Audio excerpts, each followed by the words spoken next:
gears here a little bit. Your primary vocation is as a journalist.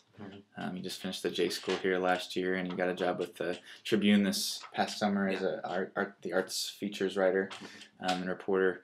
I just was curious if you could kind of talk a little bit for people to hear and see your heart for why you think it's important that you personally and then the church as a whole engages with that particular community here in Columbia, or wherever there is a body of believers. Yeah, well, I mean, especially in Columbia, I had a sense of this. I mean, I was downtown every day for 2 years going through graduate school, but I mean, I think even now just working downtown, the sense that Columbia is such a city of culture makers, and I think it would be really just short-sighted of us to ignore that group of people in general.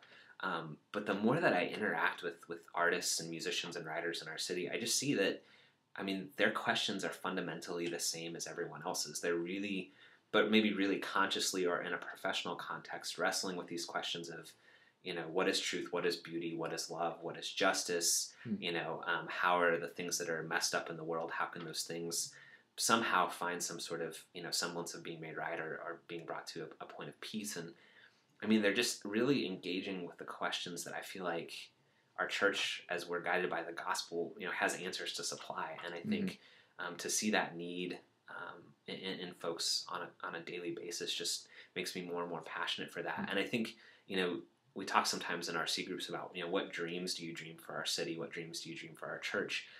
The more that I engage with artists in our city, I just have these dreams of, what would happen? I want to see these people as God sees them and the potential that He sees in them. What would happen if these people came to know Christ? And not necessarily, I don't want to say all of a sudden you made like Christian art, but began to really express through the gifts that they've been given the things that God was doing in their lives. I mean, just what rich expressions of beauty we would see in our city, how that would transform kind of the countenance of our city. I just think it's something that's very worth engaging. Of course, not to the exclusion of others, but the people are there; they're at our door. Essentially, I mean, we really should be engaged with that. So, it's pretty important. This is sort of connected to that, but you're passionate about music, of course, and you also serve in leadership in that area within Caris. You've helped me by leading music at times, planning our gatherings, things like that. And I've done a great job in that. And I just wanted to hear your thoughts on, why do you think it's important for there to be pastorally gifted leaders kind of overseeing and involved with that particular area of ministry within the church? Yeah, well, I just think we need people that are gifted shepherds in that area of the church, because you have to have for worship ministry to be God-centered and be honoring to Him. You have to have people that are really sensitive, and in a sense that they have to be sensitive to how the Spirit is leading and guiding them, not just in planning, but also in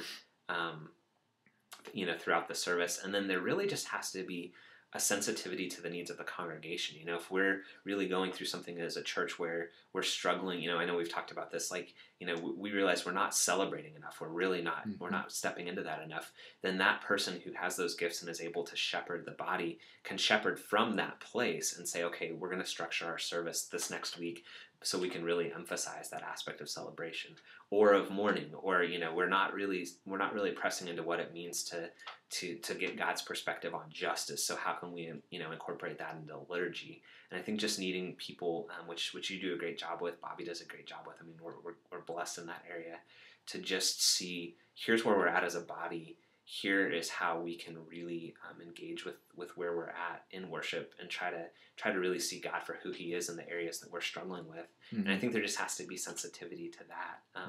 I think there are a lot of churches that, under the guise of being young and cool, just kind of get up and just kind of shred through a bunch of songs that are whatever most popular songs or whatever. And it's just we've really got to have more attention to what we're doing than that. It can't just be getting up, getting off, doing our thing, and that's it. And so I think we've got to pay attention to those kinds of elements or those kind of qualities in the life of the church as a whole.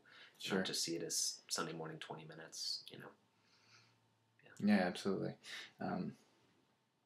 You said that we've been blessed. I agree with that. Just thinking about, having guys like you and Bobby to help, me in my work in this area, who, you guys are gifted musicians, but you think, I think first as, in terms of pastoral mindedness and thinking about the lyrics that we sing, the things that we're emphasizing in our liturgies, the pattern of worship that we're setting for the life of the people of Charis, and that's just so important, and so often, with gifted musicians, we can be more concerned about making great music and making things sound cool than about truly shaping our hearts toward worshiping God, which is what we're trying to do all week when we're planning, and on Sundays when we're leading. So yeah, and I just think too, I mean, like